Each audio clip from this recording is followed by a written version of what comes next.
விபூதி வேதா நண்பர்கள் அனைவருக்கும் வணக்கம். ஓம் நமச்சிவாய. நாம் இந்த பதிவில் காண இருப்பது திரு உத்தரகோச மங்கை ஸ்தலத்தில் நடக்கும் ஆருத்ரா தரிசனம் பற்றிதான். ஆருத்ரா தரிசனம் என்றால் என்ன?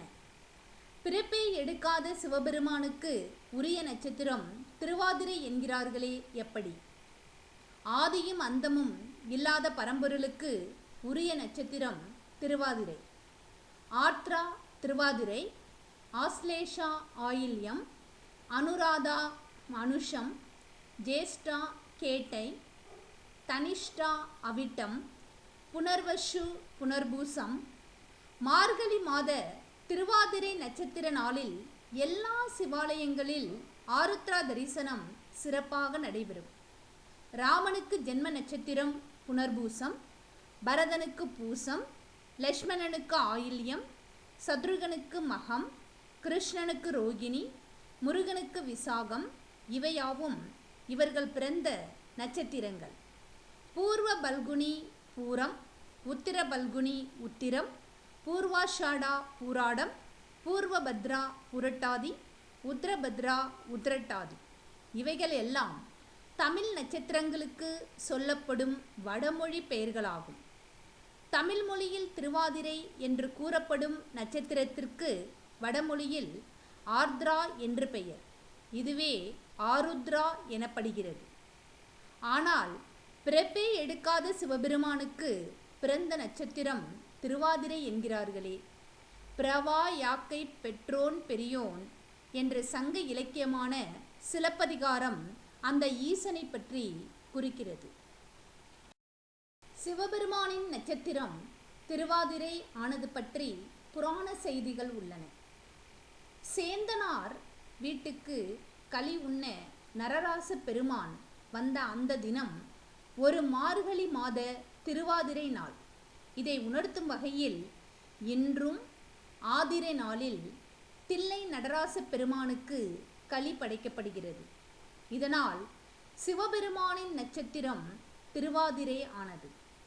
ஒரு காலத்தில் திரேதாயுகா என்ற பெண் பார்வதி தேவியின் தீவிர பக்தையாக இருந்தாள். திரேதாயுகாவுக்கு திருமணம் நடந்தது. அக்காலத்தில் திருமணமான 4வது நாளில்தான் சாந்தி முகூர்த்தம் நடக்கும். ஆனால் திருமணமான 3வது நாளிலேயே திரேதாயுகாவின் கணவன் இறந்துவிட்டான். அந்த பெண் அலறி துடித்து, பார்வதி தேவியே, உன் பக்தையான என்னை இப்படி சோதிக்கலாமா? உன்னை இவ்வளவு காலம் வணங்கி என்ன பயன் என்று கூறி கதறி அழுதாள். அப்போது கைலாயத்தில் சிவன் அருகில் அமர்ந்திருந்த பார்வதி அந்த பெண்ணின் அலறலை கேட்டு அவள் கணவனுக்கு உயிர் பிச்சை அளிக்க சபதம் செய்தாள். அவளது சபதத்தை கேட்டு அதிர்ந்து போன அந்த ஈசன் உடனே யமலோகத்தை ஒரு பார்வை பார்த்தார். இதை கண்டு பதறிப்போன யமன் திரேதாயுகாவின் கணவனுக்கு மீண்டும் உயிர் கொடுத்தார். அதன்பின் பார்வதியும் பரமசிவனும் திரேதாயுகாவுக்கும் அவள் கணவனுக்கும் தரிசன காட்சி கொடுத்து ஆசீர்வதித்தார்கள். இந்த நிகழ்ச்சி ஒரு மார்கழி மாத திருவாதிரை நட்சத்திர நாளில் நடந்தது. இந்த தரிசனத்துக்கு ஆருத்ரா தரிசனம் என்று பெயர் ஏற்பட்டது. சேந்தனாருக்கும் திரேதாயுகாவுக்கும் நேரில் தோன்றி தரிசனம் தந்த அந்த திருவாதிரை நட்சத்திர நாளையே சிவபெருமானாரின் நட்சத்திரமாக, அதாவது ஆருத்ரா தரிசனமாக கொண்டாடப்படுகிறது. ஆருத்ரா தரிசனம் பற்றி தெரிந்து கொள்வோம். சிவபெருமான் நெருப்பு உருவமாக தன்னை வெளிப்படுத்தி காட்டியது சிவராத்திரி நன்னாள். சுவாமி தான் இப்பூமியில் ஆவிர்பரித்து நின்ற நாள் ஆருத்ரா நன்னாள், அதாவது தோற்றுவித்த நாள். சிவராத்திரி என்று அவரை வழிபட்டால் பலன், ஆருத்ராவென்று தரிசித்தாலே பலனாகும். திரு உத்தரகோச மங்கை மங்களநாதர் மங்களநாயகி திருக்கோவில், சிதம்பரம் நடராஜர் கோவில் மற்றும் பல சிவன் கோவில்களில் ஆருத்ரா தரிசனம் மிக சிறப்பாக இருக்கும். கோவில் கோபுரமும் விமானமும் ஒன்றா? கோவில் அமைப்பில் விமானம் வேறு, கோபுரம் வேறு. கருவறையின் மீது கட்டப்பெறுவது விமானமாகும். விமானத்தில் நாகரம், வேஷரம், திராவிடம் என்று 3 வகை உண்டு என்று சிவஞான முனிவர் காஞ்சி புராணத்தில் பாடியுள்ளார். கோவில் கட்டிட அமைப்பு முறையின்படி இவை வெவ்வேறு அமைப்பு உடையன. விமானம் சதுர அமைப்பை கொண்டிருந்தால் நாகர விமானம் என்று பெயர். உருண்டுள்ள வட்டமான விமானமாக இருந்தால் வேசர விமானம் என்று பெயர். 8 பட்டை கொண்ட விமானமாக இருந்தால் திராவிட விமானம் என்று பெயர். ஒரு நிலை, இருநிலை விமானம், 3 நிலை விமானம், அதாவது ஏகதள, துவிதளம், திதிதளம் மற்றும் பஞ்சதளம், அதாவது 5 நிலை விமானம் முதலிய பாகுபாடுகளும் உண்டு. கோபுரம் என்பது கோவிலின் நுழைவாயிலில் உயர்த்து கட்டப்பெறுவதாகும். சோழர் காலத்தில் சிதம்பரம் கோவிலுக்கு கோபுரம் உயர்த்து கட்டுவது முதலில் தொடங்கிற்று. விஜயநகர பேரரசு காலத்தில்தான் கோபுரங்கள் அதிகமாக கட்டப்பெற்றன. கிருஷ்ணதேவராயர் காலத்தில் கோபுரம் கட்டும் பணி செல்வாக்கு பெற்றது.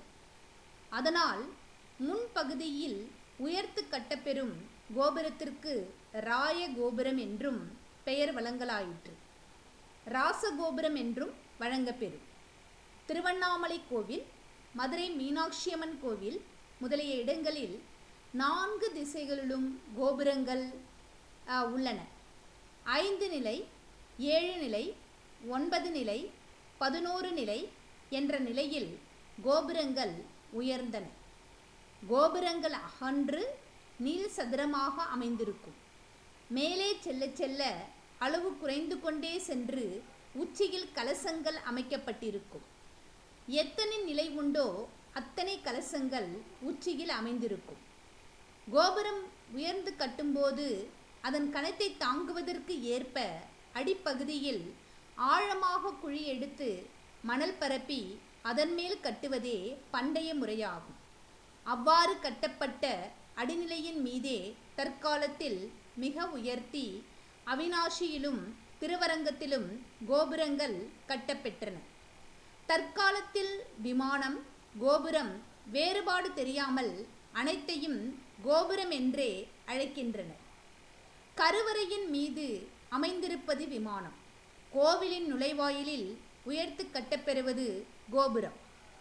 இரண்டும் வேறு வேறு தன்மையுடையன, அமைப்பிலும் மாறுபாடு உடையன ஆகும். விபூதி வேதா நண்பர்கள் அனைவரும் நமது சேனலை சப்ஸ்கிரைப் செய்யவும். உங்கள் அனைவருமே நீங்கள் ஒரு முறையாவது வருடத்திற்கு திரு உத்தரகோச மங்கை சென்று அங்குள்ள ஈசனையும் அம்பாளையும் தரிசித்து அனைத்து செல்வங்களையும் பெறுமாறு வேண்டி கேட்டுக்கொள்கிறோம். இது போன்ற ஆன்மீக நிகழ்ச்சிகளுக்கு நீங்கள் தொடர எங்கள் சேனலை சப்ஸ்கிரைப் செய்யவும். ஓம் நம சிவாய.